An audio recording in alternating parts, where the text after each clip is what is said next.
ni gute wakira igikomere, intimba, uhora uterwa iteka n'uwawe wakundaga utakibona wagiye kubera urupfu? Reka nkubwire, ikigira itangiriro cyose kigira n'iherezo.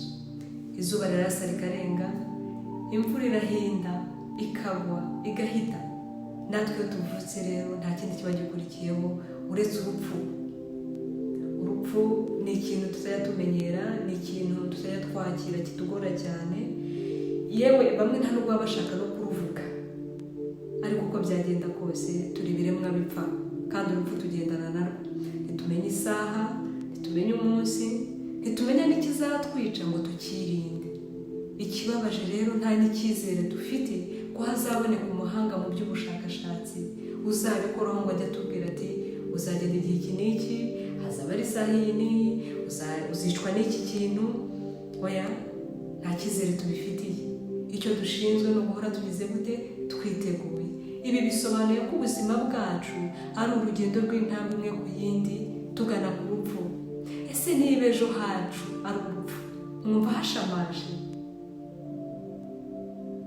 Iyo umuntu apfuye, ikintu kidutera intimba cyane kurushaho ni uko tumurebera ahazaza. Iyo ari umwana mutoya uhita wibaza ukuntu yari kuzaba perezida, ukibaza ukuntu yari kuzaba nka minisitire, ugahita wibaza bya bintu byose yari kuzaba. Kirya gihe rero uri kumureberamo ntabwo cyari iki, igihe cye nyine ni kiriya nyine. Umuntu arangije misiyo ye, yarangije ubutumwa bwe, aragenda.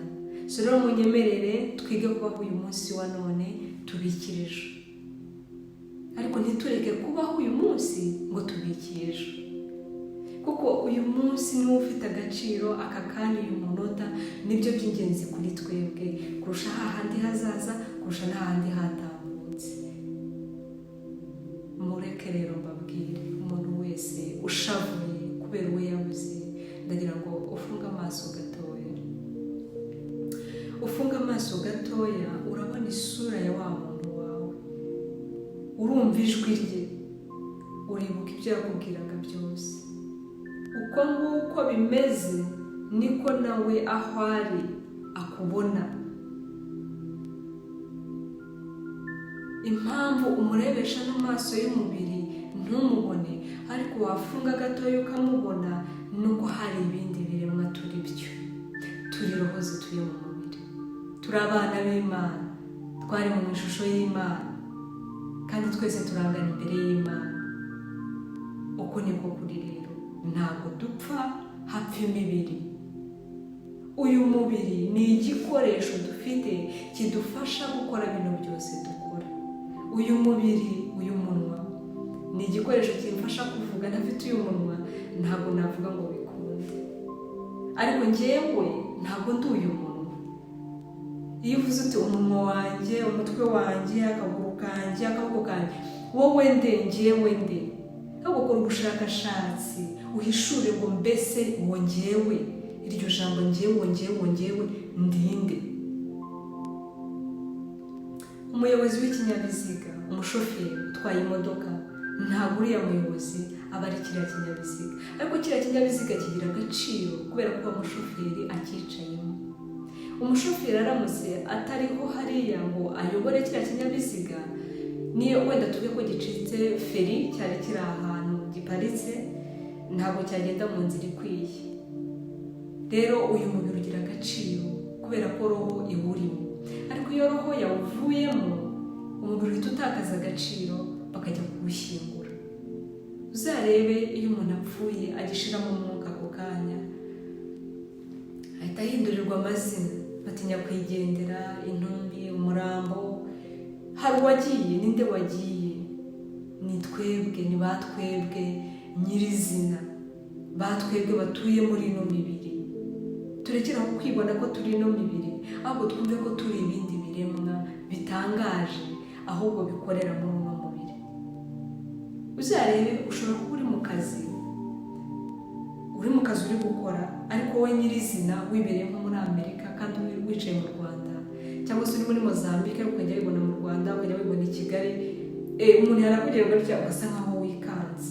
Ibyo ni ibikwereka ko hari abandi bantu turi bo, hari ibindi bintu, hari izindi mbaraga turizo.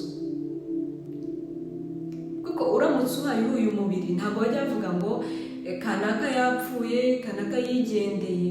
Umubiri we uzashyingurwa i Rusororo igihe iki n'iki. Urabona inzu, uramutse ufite inzu nziza cyane, iyi nzu yigereranye nk'aho ari uyu mubiri nyine. Uramutse ufite inzu nziza cyane, hari hakaza inkongi y'umuriro, ntabwo bavuga ngo iyi nzu yanjye ni nziza ngo reka nyigumemo ngo dushyane. Uzirukanka ugere hanze ubunge ya nkongi y'umuriro, hanyuma ya nzu nifatwa we cyuze tukaza tugote ndarokotse, ibintu nibishaka nzashaka ibindi. Uko niko bigenda rero. Umubiri ugira utyo ukarwara kanseri, ukagira utyo ukarwara, ukababara, ugasufura, byagera aho ngaho roho ikava mu mubiri ikajya kuruhuka. Niyo mpamvu tuvuga ngo iruhuko ridashira, niyo mpamvu tuvuga ngo rest in peace, RIP. Ariko umubiri urabura. Hanyuma rero haguruka wirebe muri miruwari, uvuga uti mbese uwanjye nakundaga wagiye ambona ate? Erega ntabajyana, ntabwo mwari kujyana, nta n'urutonde ruhari rwo gukurikizwa ngo hagombaga kubanza uyu hagakurikiraho uyu nguyu. Habanza umwana, habanza umubyeyi, habanza inshuti, habanza buri wese, nta mukuru w'ikuzimu. Uko niko umunyarwanda yavuze, niko njya mvuga. Rero uwawe wagiye iyo akwitegereza anezezwa n'uko uriho, ntabwo ari kunezezwa n'uko mwese mugendera rimwe ngo muzime, ahubwo haguruka wambara imbaraga. Rekera ngaho kurira, rekera ngaho gushavura, rekera ngaho gutakaza umwanya, munezeza aho arakwishimire. Haguruka ukora ibyo ugomba gukora, nurangiza ukora ibyo yasize atarangije, ukore n'ibindi yari kuzakora. Wa muryango wakundaga, wa muryango wishimiraga, haguruka abari urwanira ubuzure hano ku isi. Ibyo nibyo bimunezeza kuruta kukubona umuririra. Ntabwo ari byo akeneye, ahubwo uri kumutera agahinda kurushaho.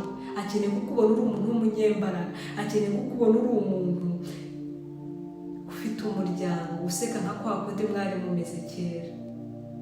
Rekera guharanwa n'agahinda, rekera aho kugumana ibitekerezo biguca intege, biratuma udatera imbere.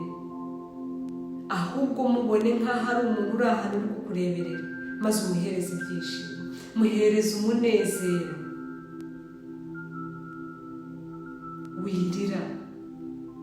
Wirira, ntabwo turi imibiri, turi ibiremwa by'umwuka, dufite ubumana muri twebwe, turi abana b'Imana. Ntabwo rero izi nzu tuzazigumana, ntabwo tuzazigumamo, uko byagenda kose tuzapfa.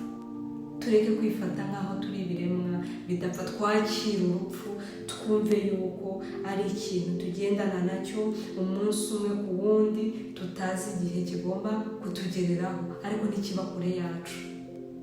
Ndagushimiye rero, ngusaba ngo niba ukunda ibi biganiro ukomeze ubane nanjye, hanyuma duharanire ukubaho kandi turiho.